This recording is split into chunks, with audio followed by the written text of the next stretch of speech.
بالله من الشيطان الرجيم. بسم الله الرحمن الرحيم. أن تقولوا إنما أنزل الكتاب على طائفتين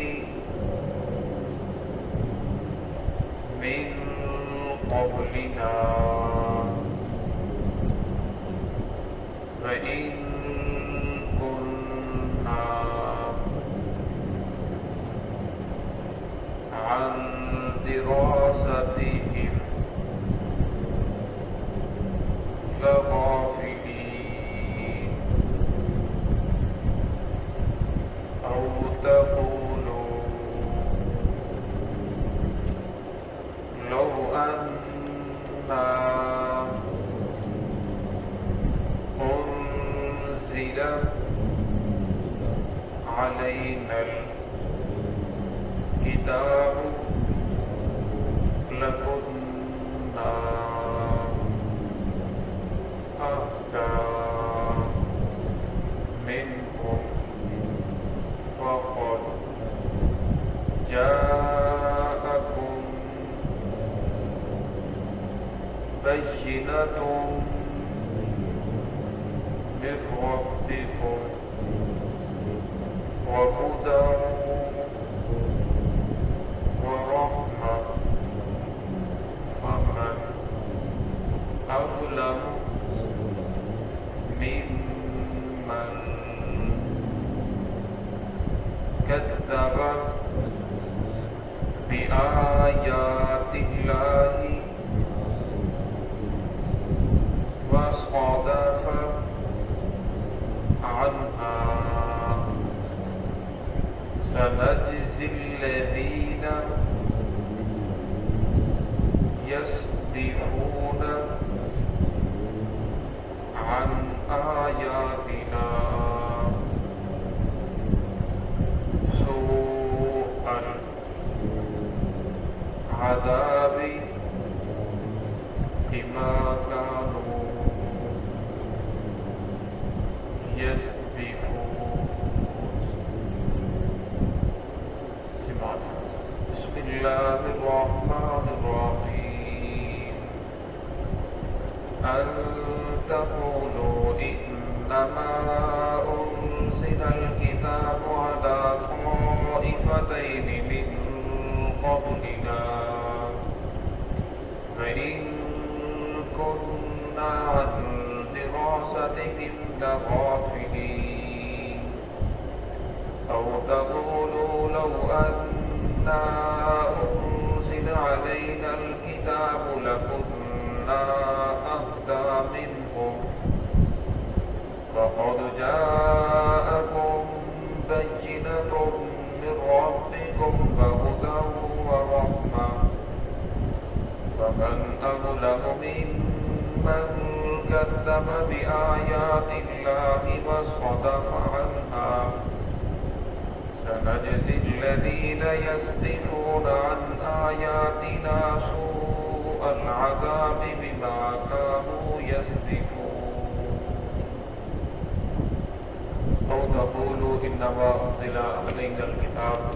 تاکہ تم یہ نہ کہو کہ نازل کی گئی کتاب علی طائفتین دو گروہوں پر من قبلنا ہم سے پہلے وإن كنا عن دراستهم اور بے شک ہم اس کے پڑھنے پڑھانے سے لغافلین غافل تھے بے خبر تھے او تقولوا لو أنا أنزل علينا الكتاب یا تم یہ نہ کہو کہ اگر بے شک نازل کی جاتی ہم پر کتاب لکنا أهدى منهم تو البتہ ہم زیادہ ہدایت والے ہوتے ان سے فقد جاءکم بینۃ من ربکم تحقیق آ چکی ہے تمہارے پاس دلیل تمہارے رب کی جانب سے وہ ہدی اور وہ ہدایت ہے اور رحمت ہے فمن اظلم ممن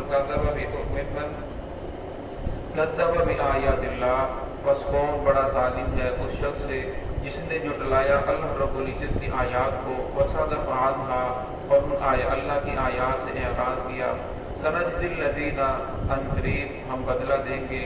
یصدفون عن آیاتنا،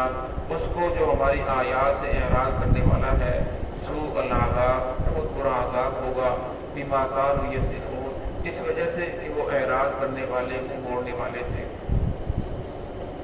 گزشتہ آیات کے اندر اللہ رب العزت نے تورات کی تفصیل کو بیان فرمایا کہ تورات کے اندر بھی ہدایت تھی، پھر اللہ رب نے فرمایا کہ ہم نے قرآن پاک آپ کی طرف نازل فرمایا، یہ بھی ہدایت سے بھرپور ہے، زندگی کے ہر مسئلے کو اللہ رب العزت نے اس کے اندر بیان فرمایا۔ تو یہاں اللہ رب العزت فرماتے ہیں کہ قرآن پاک کا نزول کا مقاصد میں سے ایک مقصد یہ بھی ہے تاکہ عرب کے لوگ یہ نہ کہیں کہ اللہ رب العزت نے پہلے دو گروہوں یعنی عیسائیوں اور یہودیوں کی طرف کتابیں نازل فرمائی، اور وہ کتابوں کو اور زبان کے اندر تھی، ہم تو نہیں ان کو جانتے تھے، ہم عرب تھے، ہم عربی کے علاوہ اور کوئی زبان جانتے نہیں تھے، لہذا ہم پڑھ نہ سکے، ہم اس سے غافل رہے۔ تو اللہ رب العزت فرمایا تمہارے پاس اس کا کوئی عذر نہیں ہے، کیونکہ ہم نے قرآن پاک کو عربی زبان کے اندر نازل فرمایا، تم اس کو پڑھ بھی سکتے ہو، سمجھ بھی سکتے ہو، تو اس لیے فرمایا کل تمہارا کوئی عذر نہیں چلے گا، بلکہ تم نے قرآن پاک کو پڑھنا چاہیے۔ ان کننا عن دراستہم لغافلین، کل یہ نہیں کہہ سکو گے کہ ہم تو بے خبر رہے، ہم تو غافل رہے، کیونکہ ہمیں تو پڑھنا نہیں آتا تھا، ہمیں کسی نے دعوت نہیں دی۔ رسول اللہ صلی اللہ علیہ وسلم جس وقت مبعوث ہوئے، آپ صلی اللہ علیہ وسلم کو نبوت ملی، تو اس وقت وہاں 5 قبیل، 5 گروہ، 5 مذاہب آباد تھے، تو سب سے زیادہ جو کثرت تھی وہ مشرکین کی تھی، جو شرک کرنے والے تھے، اس کے بعد یہودی تھے، پھر اس کے بعد عیسائی تھے، اس کے بعد صحابی تھے، اور اس کے بعد مجوسی تھے، آنکھ کی پرستش کرنے والے، یعنی یہ تعداد میں کم تھے۔ تو آپ صلی اللہ علیہ وسلم نے ان سب کو حق کی طرف بلایا، اور میں ان تقول نفسیہ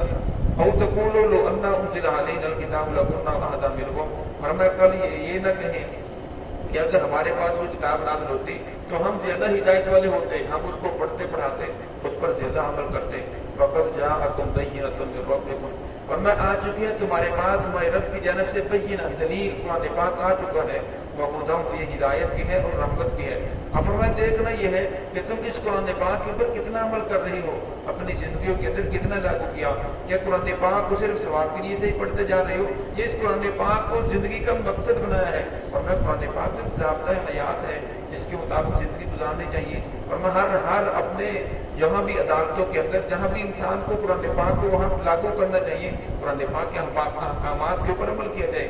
آج ہم اپنی زندگیوں کے اندر دیکھیں، ہم بھی بظاہر یہ دعوت و زبان سے کرتے ہیں کہ ہم قرآن پاک کو ماننے والے ہیں، لیکن عملی زندگی کو دیکھا جائے تو ہماری عملی زندگی قرآن پاک کے اعمال سے، احکامات سے انکار کر رہی ہوتی ہے، قرآن پاک کو ماننے کے لیے تیار نہیں ہوتی۔ تو ہم اللہ رب العزت نے اسی کے بارے میں فرمایا فمن اظلم ممن کذب بآیات اللہ، ہمیں اس سے بڑا ظالم کون ہے جو اللہ کی آیتوں کو جھٹلا دے، اللہ کی آیتوں کو ہی نہ مانے، وصدف عنہا، اور اللہ رب العزت کی آیات سے اعراض کرے۔ سنجزی الذین یصدفون، اور ان قریب انہیں بدلہ دیا جائے گا، یصدفون جو اعراض کر رہے ہیں، عن آیاتنا، ہماری آیات سے۔ ویسے بھی اصول ہے، انسان کسی ملک کے اندر رہتا ہو اور وہاں کے ملک کے جو قانون ہے اس کو فالو نہ کرے، اور اس کے اوپر پکڑ آ جاتی ہے کہ قانون کو فالو نہیں کر رہا، ہر قانون کو توڑتا چلا جا رہا ہے، حالانکہ جو قانون بنانے والا ہے، جو حاکم وقت ہے اس ملک کا، اس نے ہمیں پیدا نہیں کیا، نہ ہماری موت و حیات کا مالک ہے، نہ ہمارے رزق کا مالک ہے، ہماری کسی چیز کا وہ مالک نہیں،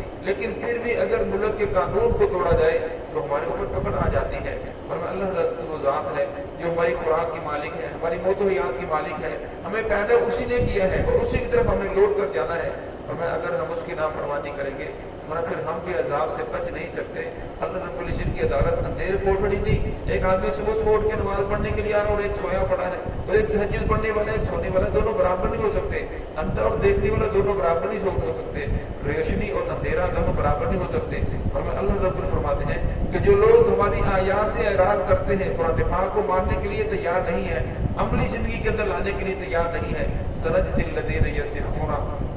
اور میں ان قریب ہم انہیں بدلہ دیں گے، یصدفون، اس اعراض کا جو ہماری آیات سے اعراض کر رہی ہے، سوء العذاب، اور میں آخرت کا عذاب بھی بہت برا ہے، بہت سخت ہے، اور میں دنیا کا عذاب انسان سے برداشت نہیں ہو سکتا، انسان کے پاؤں میں ہلکی سی چوٹ لگ جائے تو اس کو بڑی تکلیف ہوتی ہے، اور میں دنیا کی جو آگ ہے، انسان اپنی انگلی کو اس کے اوپر رکھے تو چند منٹ رکھنا برداشت نہیں کر سکتا، اور میں آخرت کی جو آگ ہے وہ دنیا کی آگ سے 69 گنا زیادہ سخت ہے، تو فرمایا وہ تو بہت آخرت کا عذاب تو بہت برا ہے، بہت سخت ہے، بما کانوا یصفون۔ فرمایا عذاب کیوں دیا جائے گا؟ اللہ کوئی ظالم نہیں، فرمایا عذاب اس وجہ سے دیا جائے گا ہم نے اپنے نبی بھیجے، اپنی کتابیں نازل فرمائی اور ہر دور کے اندر حق کی آواز بلند کرنے والے کھڑے کیے، ہمیں پھر بھی یہ لوگ ہماری آیات سے اعراض ہی کرتے رہے، اور میں ان کے اعراض کرنے کی وجہ سے، منہ موڑنے کی وجہ سے انہیں آخرت کے اندر بدلہ دیا جائے گا۔ دعا کرو رب العزت کی ذات ہم سب کو اس سے محفوظ فرمائے اور صراط مستقیم پہ چلنے کی توفیق عطا فرمائے۔